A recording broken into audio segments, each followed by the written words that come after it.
اعوذ باللہ من الشیطان الرجیم بسم اللہ الرحمن الرحیم فَإِن لَّمْ تَفْعَلُوا فَأْذَنُوا بِحَرْبٍ مِّنَ اللَّهِ وَرَسُولِهِ وَإِن تُبْتُمْ فَلَكُمْ رُءُوسُ أَمْوَالِكُمْ لَا تَظْلِمُونَ وَلَا تُظْلَمُونَ صدق اللہ العظیم۔ رب اشرح لی صدری ویسر لی امری واحلل عقدۃ من لسانی یفقہوا قولی رب یسر ولا تعسر وتمم بالخیر آمین یا رب العالمین۔ آج کے سبق میں ہم انشاءاللہ تعالیٰ سورۃ البقرہ کی آیت نمبر 279 کو گرامیٹیکلی انالائز کریں گے۔ تو چلتے ہیں جی آیت میں استعمال ہونے والے پہلے جملے کی طرف، جو کہ جملہ مستانفہ قرار دیا جائے گا،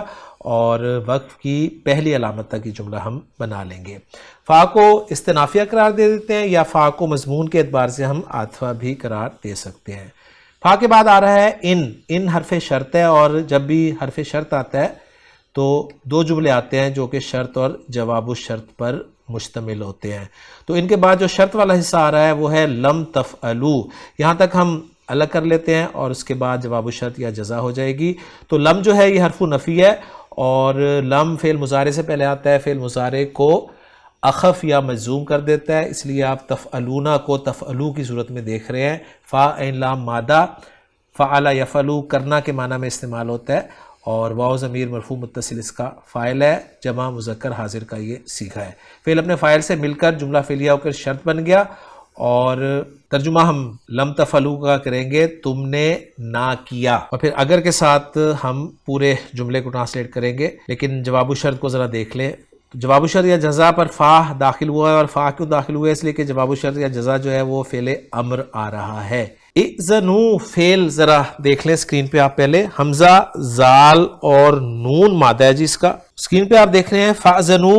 تو تم لوگ جان لو، فا کو جزائیہ قرار دیا جا رہا ہے، اور اذنو باب سمیہ سے فعل امر صیغہ جمع مذکر حاضر، مصدر لکھا گیا ہے اذن ہے، اور اذن لہو فی الشیء کے معنی ہوتے ہیں اجازت دینا، اور اذن بالشیء کے معنی ہوتے ہیں جاننا۔ تو یہاں پر یہ جاننا کے معنی میں استعمال ہوا ہے، اور مفردات القرآن امام راغب اصفہانی رحمہ اللہ کی جو کتاب ہے اس سے میں نے آپ کے لیے یہ ٹیکسٹ کاپی کیا ہے کہ اذن کا لفظ اس علم پر بھی بولا جاتا ہے جو سماع سے حاصل ہو، جیسے فرمایا فَأْذَنُوا بِحَرْبٍ مِّنَ اللَّهِ وَرَسُولِهِ، تو خبردار ہو جاؤ کہ اللہ اور رسول سے تمہاری جنگ ہے۔ تو یہاں پر جو ہے حمزہ زال نون ازینا یا ازنو با کی پریپوزیشن کے ساتھ استعمال ہوا ہے، تو جاننا کے معنی میں ہم اس کا ترجمہ کریں گے۔ تو اذنو جو ہے یہ فعل با فاعل ہے، واو ضمیر مرفوع متصل اس کا فاعل ہو گیا۔ آگے بھی حربن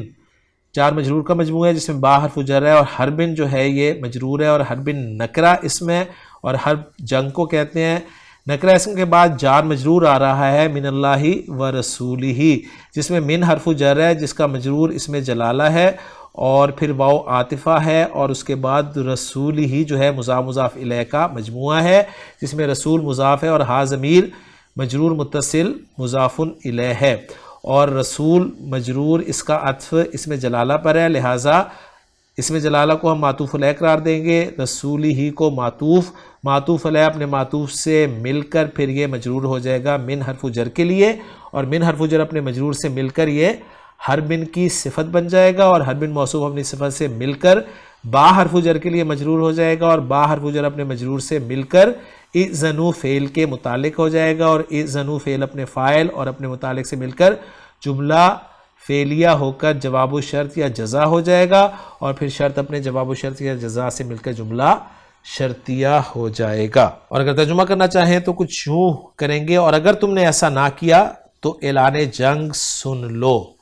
تو یہاں پر ازینا یعنی سن لو، اس حساب سے بھی ترجمہ بڑا اچھا آپ کو مل جائے گا، اللہ اور اس کے رسول کی طرف سے۔ کوئی گناہ ایسا نہیں ہے قرآن مجید میں ذکر جس کی اتنی بڑی وعید آئی ہو۔ یہ سود واحد گناہ ہے جس کے بارے میں اللہ تعالیٰ نے یہ فرما دیا کہ اگر تم نے سود نہ چھوڑا تو پھر اللہ اور اس کے رسول کا تمہارے خلاف اعلان جنگ ہے۔ تو میں داد دیتا ہوں ان لوگوں کی ہمت کی جو قرآن مجید کی اس آیت کے باوجود، پھر نبی کریم صلی اللہ علیہ وسلم کی واضح احادیث کے باوجود بھی سود سے نہیں نکل پاتے۔ مجھے یہ بات سمجھ نہیں آتی کہ کس طرح قیامت کے دن وہ اللہ اور اس کے رسول سے لڑیں گے۔ یعنی ایک تو انہوں نے دنیا میں فیصلہ کر لیا نا کہ ٹھیک ہے ہم تیار ہیں جنگ کے لیے، لیکن اللہ نے اگر دنیا میں جو کہ دارالجزا نہیں ہے انہیں چھوٹ دے بھی دی، تو آخرت جو کہ دارالجزا ہے اس میں ان کا کیا بنے گا۔ اللہ تعالیٰ سے دعا ہے کہ اللہ تعالیٰ ہمیں قرآن مجید کی آیات اور نبی کریم صلی اللہ علیہ وسلم کی احادیث پر غور و فکر کرنے کی اور اس پر عمل کرنے کی توفیق عطا فرمائے۔ دوسرا جملہ جو ہے ہم وقف کی دوسری علامت تک بنا لیں گے، اور یہ جملہ جو ہے کچھ یوں ہوگا کہ وَإِن تُبْتُمْ فَلَكُمْ رُؤُوسُ أَمْوَالِكُمْ، واو کو عطفہ قرار دے دیں گے، اور پھر ان شرطیہ آ رہا ہے، اور اس کے بعد دو جملے ہمیں چاہیے۔ ایک شرط بنائیں گے جو کہ تُبْتُمْ ہو جائے گا، جس کا جواب الشرط جو ہے فَلَكُمْ رُؤُوسُ أَمْوَالِكُمْ کی صورت میں آگے آ جائے گا۔ تُبْتُمْ جیسا کہ ہم بہت دفعہ فعل کر چکے ہیں پہلے بھی، تا واو با اس کا مادہ ہے، تابا یتوبو باب نون سے استعمال ہوتا ہے، تابا یتوبو چینجز کے بعد تابا یتوبو توبتن اور متابن، جس کے بنیادی معنی ہوتے ہیں پلٹنا یا واپس ہونا، اور بندے کا پلٹنا اللہ کی طرف اپنی غلطی پہ شرمندہ ہو کر توبہ کرنا، اور اللہ کا پلٹنا بندے پر اپنی شفقت اور رحمت کے ساتھ توبہ قبول کرنا۔ اور پھر مزید ڈیٹیل دی ہوئی ہے کہ کس پریپوزیشن کے ساتھ استعمال ہوتا ہے، تو توبہ کرنے کا معنی ہوتا ہے، اور کس پریپوزیشن کے ساتھ استعمال ہوتا ہے تو توبہ قبول کرنا کے معنی میں استعمال ہوتا ہے، لیکن یہاں پر یہ وداؤٹ پریپوزیشن استعمال ہوا ہے تو یہ پھر ہم توبہ کرنے کے معنی میں، کیونکہ مضمون جو چل رہا ہے وہ ہمیں بتا رہا ہے کہ ان تبتم، اگر تم نے توبہ کر لی، تو تبتم فعل ماضی کا صیغہ ہے، جمع مذکر حاضر کا صیغہ، تم ضمیر مرفوع متصل اس کا فاعل ہے، اور فعل اپنے فاعل سے مل کے یہ محلاً مجزوم شرط قرار دیا جائے گا، جس کا جواب الشرط پھر آگے آئے گا، جس پر فا جزائیہ داخل ہوا ہے۔ اور کیوں داخل ہوا ہے؟ اس لیے کہ جو جواب شرط یا جزا ہے وہ جملہ اسمیہ ہے، جس میں لکم جو ہے وہ خبر مقدم ہے، جار مجرور کا مجموعہ، جس کا مبتدا مؤخر رؤوس اموالکم مضاف مضاف الیہ کا مجموعہ ہے۔ رؤوس لفظ کو بھی ذرا اسکرین پہ دیکھ لیں، راس کی یہ جمع ہے، اور سر یا کسی چیز کی چوٹی یا اس کا اصل، اس کے لیے لفظ استعمال ہوتا ہے، اور خان صاحب نے آیت کا ریفرنس بھی تیسرے نمبر پر یہی دیا ہے جہاں پر یہ اصل کے معنی میں استعمال ہوا ہے۔ تو رؤوس مضاف ہے، جس کا مضاف الیہ اموال ہے، اور اموال پھر فردر مضاف ہے کم ضمیر مجرور متصل کی طرف، پھر یہ مضاف مضاف الیہ مل کر مبتدا مؤخر ہو گیا، اور مبتدا مؤخر اپنی خبر مقدم سے مل کر یہ جزا یا جواب الشرط ہو گیا، لہٰذا محلاً مجزوم قرار دیا جائے گا، اور شرط اپنے جواب الشرط سے مل کر جملہ شرطیہ ہو کر اس کا عطف ہم پچھلے جملے پر کر دیں گے۔ اور اس جملے کا ترجمہ اگر ہم کرنا چاہیں تو کچھ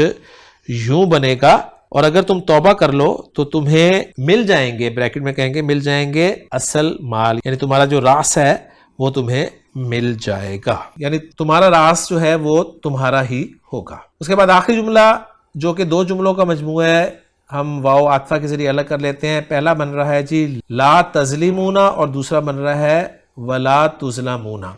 تو لا تظلمون کو ہم انالائز کر لیں، لا حرف نفی ہے، اس لیے کہ اس کے بعد فعل مضارع جو ہے وہ مکمل یعنی مرفوع یعنی نارمل ہمیں نظر آ رہا ہے۔ تا علامت مضارع، اور اونا کی آواز بتا رہی ہے جمع مذکر کا صیغہ ہے، اور تا سے حاضر کا پتہ چل رہا ہے، زوال لام اور میم مادہ بھی آ گیا، ظلم یظلم ظلم کرنا کے معنی میں استعمال ہوتا ہے، تو تظلمون فعل بفاعل واو ضمیر مرفوع متصل فاعل ہو گیا۔ لا تظلمون تم ظلم نہیں کرو گے، ٹھیک ہے، یعنی یہ کہا جائے تم ظلم مت کرو، اس طریقے سے اس کا ہم ترجمہ کریں گے۔ اور ولا تظلمون واو عاطفہ لا نافیہ پھر تظلمون،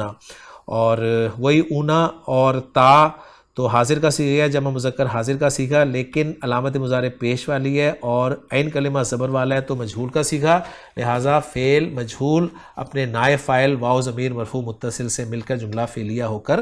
اس کا عطف ہم کر دیں گے لا تظلمون پر، اور لا تظلمون کا ترجمہ کریں گے اور تم پر ظلم نہیں کیا جائے گا، یعنی لا تظلمون تم ظلم نہیں کرو گے، ولا تظلمون اور تم پر ظلم نہیں کیا جائے گا۔ اور بات یہی کی جا رہی ہے کہ یعنی نہ تم ظلم کیا کرو اور نہ تم پر ظلم کیا جائے گا۔ آیت نمبر 279 ہماری مکمل ہو گئی ہے، آیت کا اتھینٹک ترجمہ دیکھتے چلیں۔ فَإِن لَمْ تَفْعَلُوا پھر اگر تم نے یہ نہ کیا، یعنی بس یہ کو ہم بریکٹ میں مانیں گے یہ نہ کیا، فَأْذَنُوا بِحَرْبٍ مِّنَ اللَّهِ وَرَسُولِهِ تو اللہ اور اس کے رسول کی طرف سے بڑی جنگ کا اعلان سن لو۔ وَإِن تُبْتُمْ فَلَكُمْ رُؤُوسُ أَمْوَالِكُمْ اور اگر توبہ کر لو تو تمہارے لیے تمہارے اصل مال ہیں. لا تظلمون، نہ تم ظلم کرو گے، ولا تظلمون، اور نہ تم پر ظلم کیا جائے گا. انشاءاللہ تعالی اگلے لیکچر میں اگلی آیت کے ساتھ آپ سے ملاقات ہوگی. سبحانک اللہم و بحمدک، اشہد ان لا الہ الا انت، استغفرک و اتوب الیک.